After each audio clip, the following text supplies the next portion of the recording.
Well, hello and welcome back. Thanks for coming back.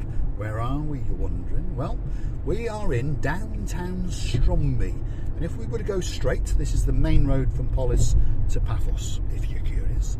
We would end up in Paphos, but we're not going to go straight.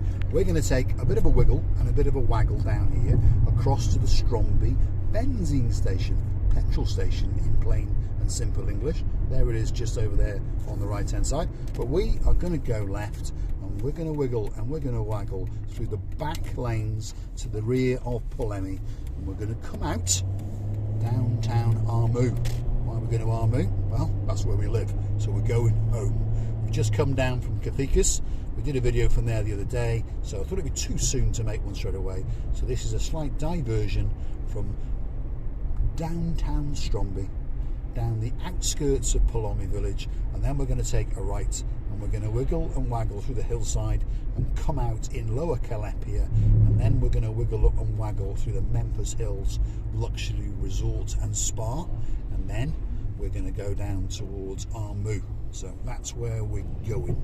And there's not a lot to show you on the way. I mean, there's a winery there if you're curious, and also there's something down here which is quite unique. There's what's called a concentration camp, and we opened that, the British people did, in about 1950s or whenever it was, and it's called the Polemi concentration camp. So if you want to go and have a quick look at it, there it is on the right hand side. Doesn't cost you anything. You can push the gate open, or if it's locked, just climb over and go and have a little wiggling around. There's not a lot there at the moment, by the way. And then next door to it is a big winery where you can pop in and sample the wine in the summertime. I think in the winter time it's actually closed. So this is actually the road that takes us from Stroumbi village to Polemi village. So this is the main road into Polemi.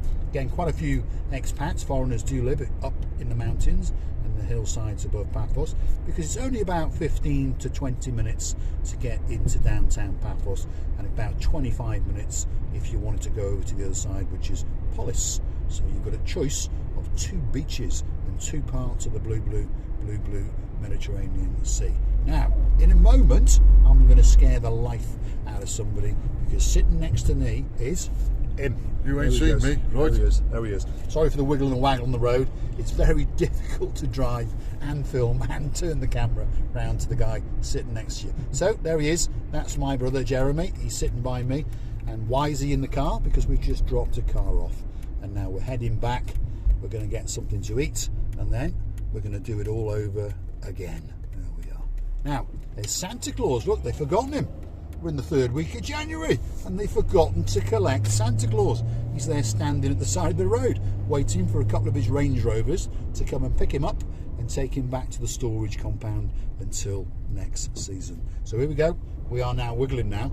These are roads that you can't really describe where they are or where they're going, and there's not a lot going on them. So just enjoy the view and enjoy the chitter chatter, and we'll talk about silly things like a Mercedes S-Class. So, have we been to Limassol? No, we haven't, because the weather is still a bit, well, Sherlock Holmes, shall we say. Not the best time to go and see cars, especially if they're old cars, because you do want to get on your hands and knees, and you do want to crawl around underneath just to make sure, well, that there's no cotton wool under there, shall we say.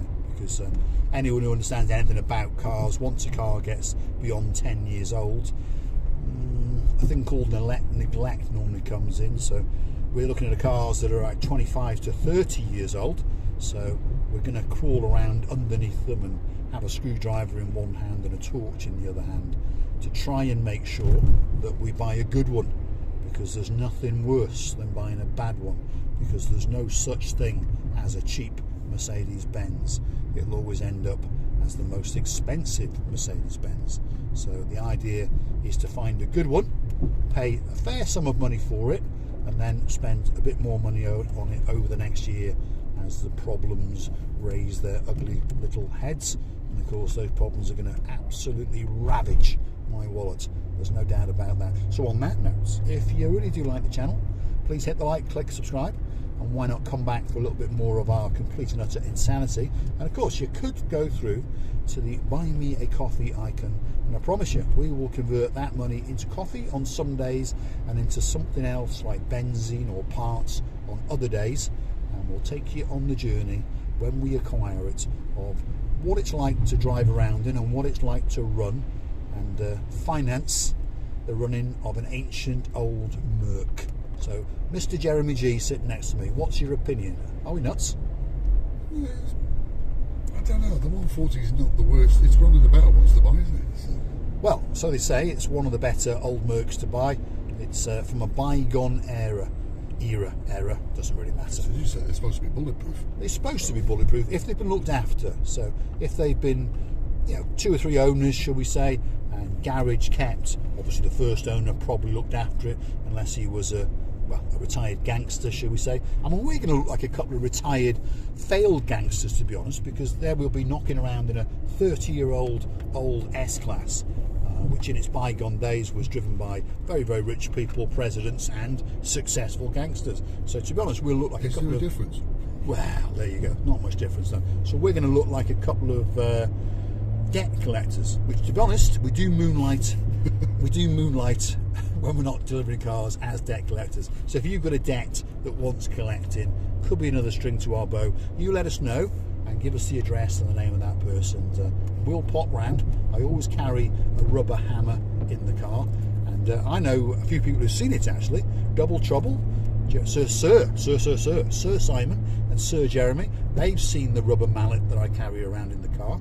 And on top of that, I remember once I was accosted at the side of the road by JJ Mack. Yes, Justin Mack, he accosted me, and his beautiful wife Tracy was with him as well, and they accosted me through the passenger window, and he leant into the footwell and he said, "What is this rubber mallet?" And I said, "Well, I don't like to leave too much damage, shall we say." So that's the debt collecting rubber mallet. So if you've got a debt that needs collecting, you let me know. I'll go and have a chat with them, and if they don't want to hand over the money, the man sitting next to me who's 6'3", he can punch them, and I promise you then they're going to want to pay.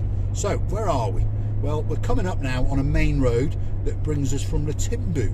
Now if you remember last week we did a video driving from, I don't know where the hell we were, but somewhere. We came past Lamona and then we came through Latimbu, and if you remember there was an old petrol pump on the left hand side and there wasn't a lot going on, and then we came up this road and we entered Calapia. Guess where we are?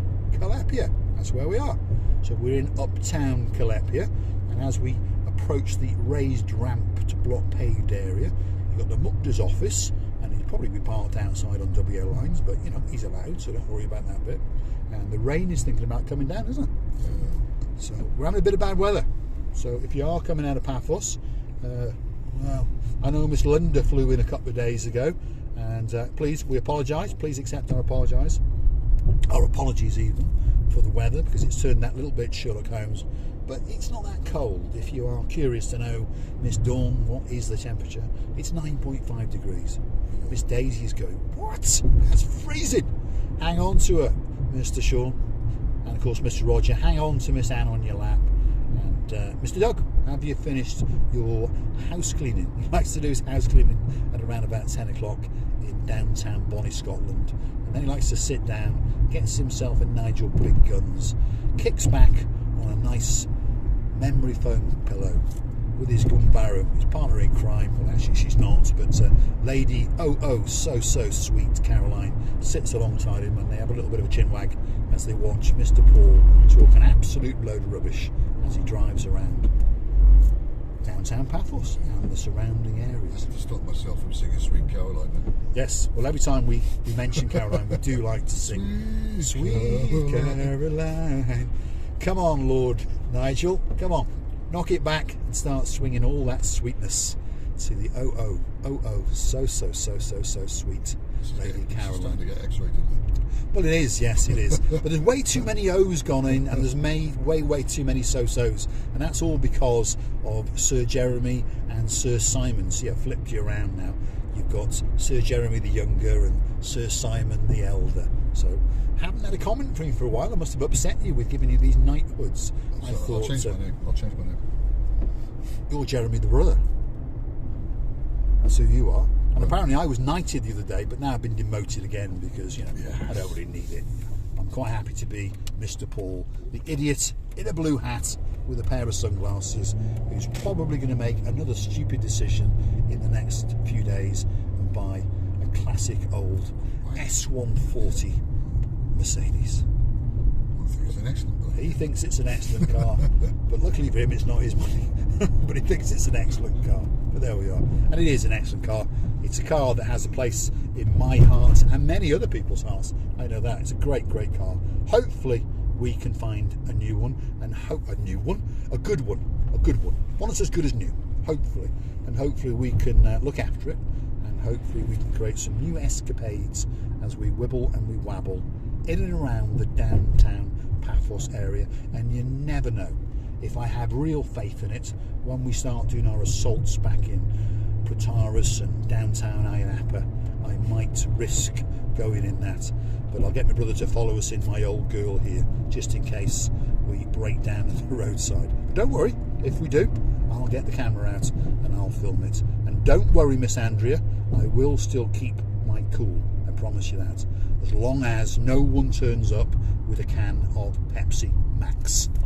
Oof, terrible stuff. Yeah. When I get home, I'm going to go and wash my mouth out with soap.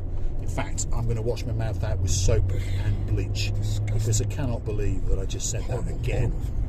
I mean, the reps should be shot, shouldn't they? I mean, I think I'm going to go and get a gun, and I think I'm going to travel around Paphos, and I'm going to execute the reps of that company, PE, whatever it is, and any restaurant that only sells that, I'm going to set fire to it. So, on that note, don't forget to buy us a coffee, and we'll convert that coffee into benzene, and I'll take that benzene to those cafes and restaurants that only sell that drink beginning with P, and I'll pour it all over them, and then I'll go and get Marika's lighter, because as you understand she smokes, and I'll set fire to those restaurants, because it's not right. It really is not right. There is only one drink in the world, and that drink is Coca-Cola. And anyone who disagrees with me, well, the man sitting next to me, he'll punch you, and it's going to hurt, that's for sure. I mean, there are a few other drinks, by the way. You've got the Nigel Big Guns, that's a nice drink. There's no Pepsi in that one. What is that thing? Pepsi, it's terrible stuff. Then you've got the Oh So Sweet, that's a nice drink. There's no Pepsi in that. Ugh. And on top of all of that, you've got the greatest drink in the world for the sweetest lady in the world, and it's actually called a porn star martini. Did you hear that, Dame Anne? That's what it's actually called, but now it's called the Dame Anne Special. So where are we? Well, Memphis Hills, that's where we are. If you've watched previous videos, you understand now that we are surrounded by people who are multi-millionaires. That's what they are. Where the money came from, who knows? Maybe they robbed a bank, who knows? Maybe they are politicians, so they robbed a bank. Maybe they are dictators, so they robbed a bank. Maybe they're chief executives of countries or companies, so guess what? They probably robbed a bank as well. But never mind, they've all got plenty of money, and they all like to park their X5s on pavements, and they've all got Porsche Cayennes. There's a couple of Bentleys up here, there's a Rolls Royce up here, there's a Maserati up here, there's a Ferrari up here. And you never know, in the near future, there may even be a classic old Mercedes W140 driving around. And that, well, it's a work of art, in my opinion. So, I'm going to shut up, and I'm going to watch you enjoy the views, and I'm going to say thanks for watching, and if you do like what you see, hit the like, and why not come back for a little bit more of our insanity. So this is the final stretch of the Memphis Hills area. We're going to join the main road that takes you from Episcopi all the way down through Armu, all the way down to Konya, and then of course it then joins out at the Limassol roundabout. So thanks for watching.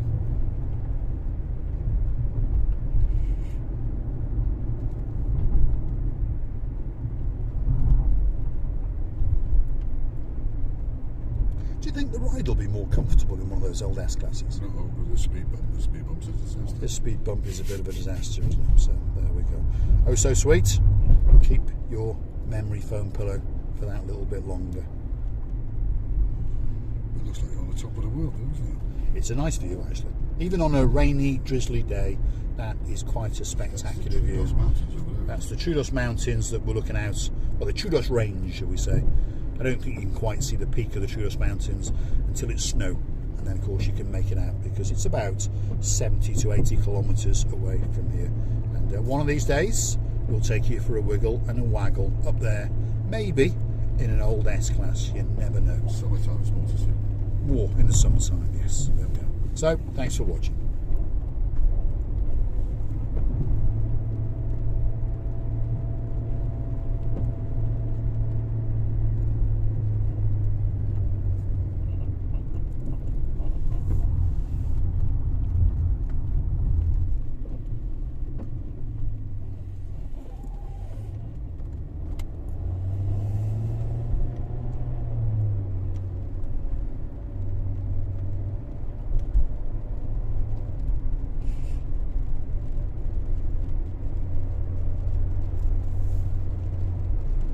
Here comes the rain again. Sure it lasts a couple of days. Downtown Paphos, in the mountains, on a rainy day. I know I said I'd shut up, but never mind, I won't. Have a look at those views. Feast your eyes and digest. We'll leave the camera running until we get up into the Memphis Hills, and then you're going to get a spectacular view down across a grey and dreary Paphos. But, well, don't worry. By the time you come on the Big Bird or on a canoe, it'll be absolutely cooking again.